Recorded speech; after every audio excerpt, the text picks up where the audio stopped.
In this video, you are going to learn the tricky Traxler counter-attack. It is played against the fried liver attack. If you play e5 against e4, then many times your opponent will play fried liver attack. It starts with e4, e5, knight f3, knight c6, bishop c4, knight f6, and now your opponent plays knight g5. His idea is to take on f7 and fork your queen and the rook. In this position, you can play tricky Traxler counter-attack. Instead of defending your f7 pawn, you play bishop to c5, counter-attacking on the opponent's f2 pawn. After knight cross f7, you don't even need to defend the queen. You play bishop cross f2 check. And your opponent has mainly three choices. He can either take your bishop, he can play king f1, or he can play king to e2. First, let's look at king cross f2. Now you play knight cross e4 check. And this king can go to many squares. King g1, f1, e1, e2, e3, f3. One by one, we are going to cover all the variations. First, let's talk about e2 square. If king goes to e2, then you play knight d4 check and king has to go to one of these squares again. So this line will transpose in different variations that we are going to cover in this video.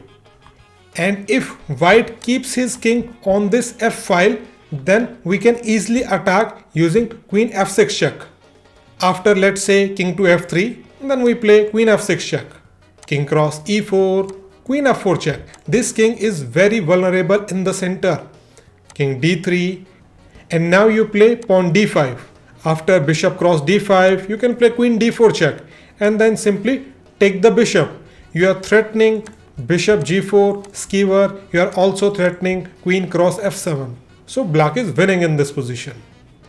If the king goes to f1, then you play queen h4.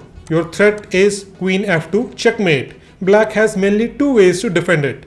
He can play queen f3 or he can also play g3. After queen f3, you play knight d4, attacking this queen. Queen goes to e3, and then you go knight cross c2. You are threatening this rook, you are threatening the queen, and queen cannot go to f3 because of queen e1 checkmate. So here queen will go to e2. And now you play knight g3 check. You are forking the king and the queen. After h cross g3, you simply take this rook. And you have lots of material advantage. You can immediately play rook f8, protect your rook, and this rook is trapped in the corner.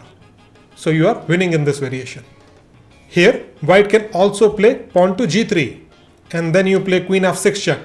After king g2, queen f2 check, king h3. It will lead to a forced checkmate.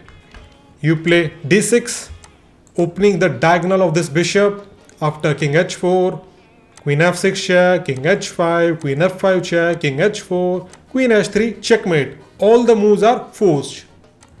So it is dangerous for white's king to go to these three squares. Now let's look at king to e1. After king to e1, you play queen h4 check, immediately attacking this king. After g3, you play knight cross g3. And if white plays h cross g3, then you play queen cross h1, king d2, knight d4 check. And the king has to leave the protection of the queen. After king d3, you simply win the queen.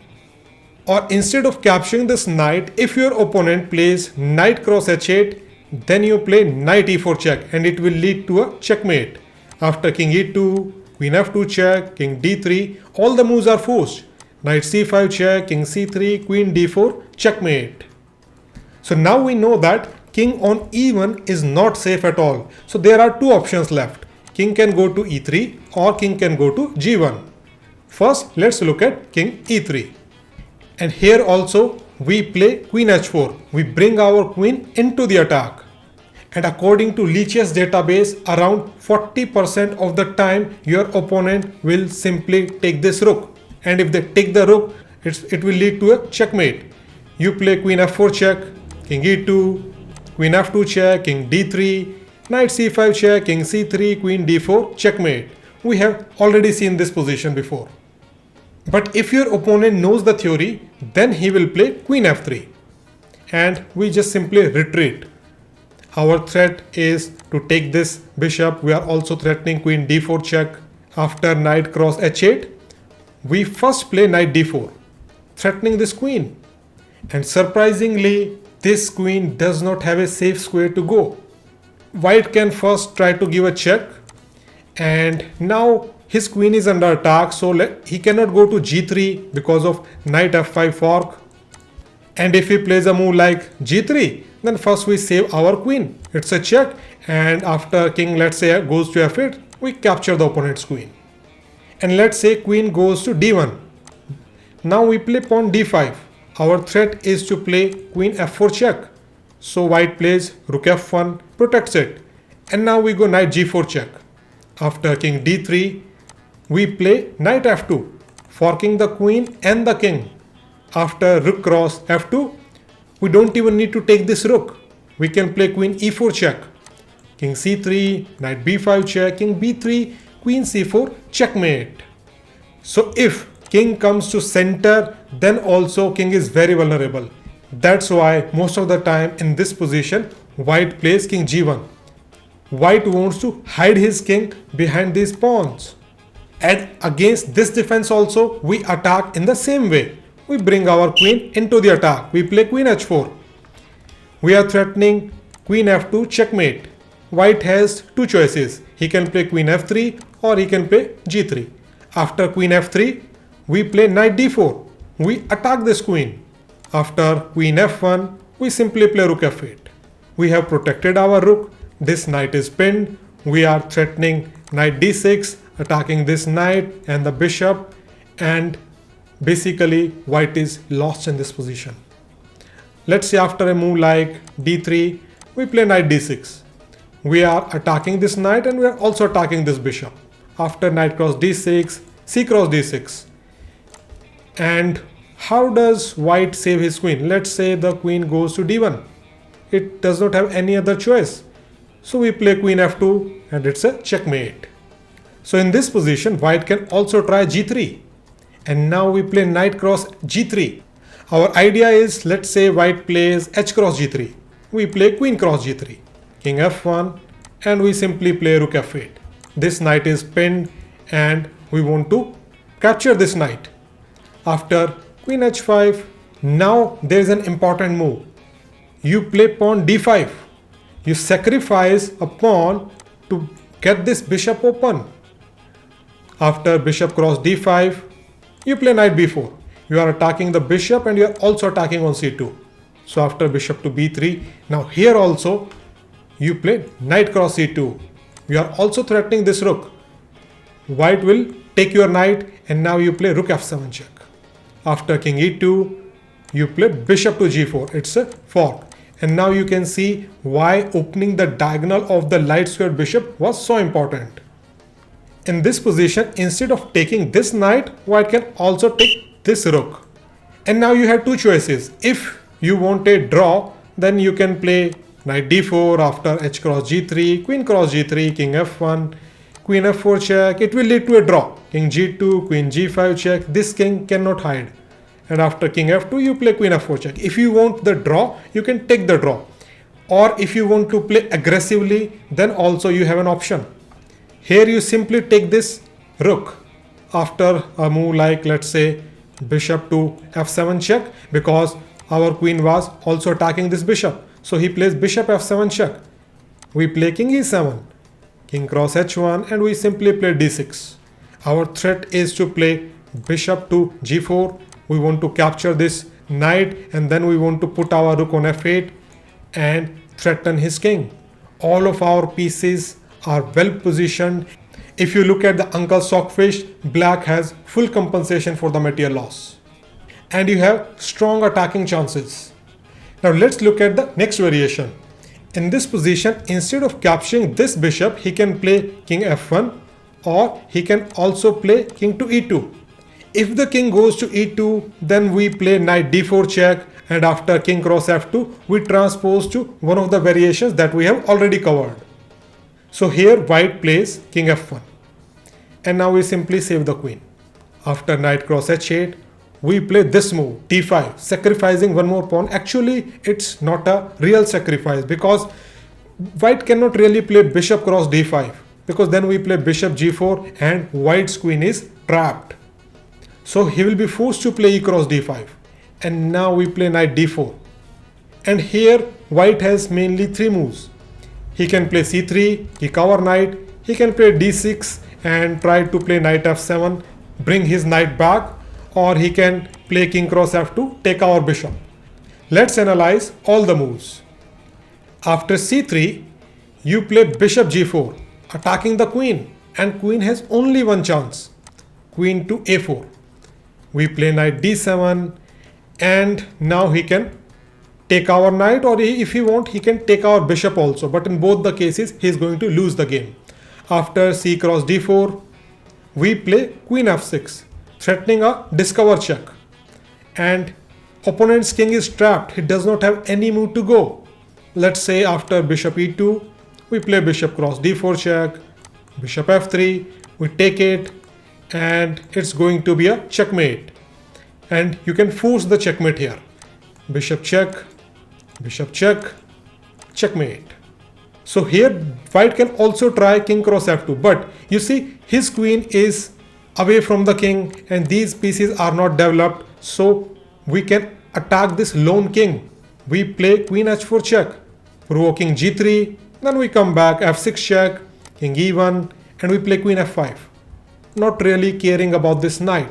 After c cross d4, you give this check, we are forking the king and the rook. King f2, and we simply take this rook.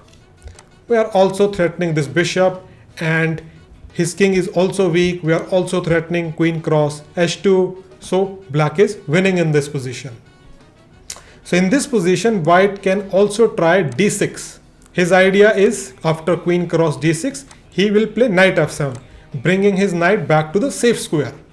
And now we play queen c5, attacking this bishop. After d3, we play bishop g4, threatening the queen. After queen d2, we play bishop h4. And look at the piece placement. His pieces are not doing anything. Okay, and all of our pieces are active. All of our pieces are active. And that's why black has good attacking chances. Let's say after knight c3, you can continue with b5. And it is the black who has attacking chances. Let's go back. Here, white can also play king cross f2. And now we go knight g4 check. After, let's say, king to g1, we simply go queen c5. We are threatening a discovered attack on f3, double check. Actually, it's a double check, and we are also threatening the bishop. Let's say bishop goes to b3, then we simply play knight f3 check. After king f1, queen f2, checkmate. Or if the king goes to e1, then we play queen f6, threatening on f2. After rook f1, we play queen h4 check, g3, queen cross h2. And in the next move, we are going to take on g3, and white does not have a good defense. So white is lost in this position. And the final variation that we are going to cover is bishop cross f7 check. In this line, you sacrifice a pawn and you get positional compensation for the material loss. You simply play king e7. Your king will stay in the center. It's not in danger. White's pieces cannot attack it because white's pieces are not developed. They are sleeping. And you will use the open lines to put pressure on the white's position. Here we are threatening h6. Once the knight moves, we can then capture this bishop. So the bishop was under attack and white plays bishop b3. And now we simply play rook f8. Now look, this rook is active and black's bishop is also putting pressure on the f2 pawn. So after, let's say, castling, we simply play d6. The king is perfectly safe here. After d3, we play bishop to g4. And look at black's pieces. All of black's pieces are developed. And look at white's pieces, not doing much. After queen e1, you play h6. After knight f3, you take on f3. And this pawn structure is ruined. We simply play queen d7. Our threat is we want to play queen h3, knight h5, bring the knight to f4. We can also play rook f6, rook g6, and all of our pieces will be pointing toward the opponent's king. And if you look at the Uncle Stockfish, black is completely winning in this position. So here, instead of going castling, white can also play d3. And we play d6 after bishop e3. Now black has a powerful maneuver. Black plays queen e8. After bishop cross e5, d cross e5, knight c3. Black's plan is to go to g6. Once the knight moves, then we are targeting the g2 pawn. White plays h4. We kick this knight away. Knight f3. And we are putting a lot of pressure on the white's position. So black has full compensation for the pawn and black's king is completely safe here. That's it for this video. I know there were lots of variations, but if you play bishop c5, Traxler counter attack against the fried liver attack, you have very good chances that you will surprise your opponent and you will trick your opponent in one of the traps that I have showed in this video. I wish you all the best with it. Now before you go to LeeChess or chess.com and start crushing your opponent with this opening, please press that subscribe button and share this video. Thank you very much for watching it.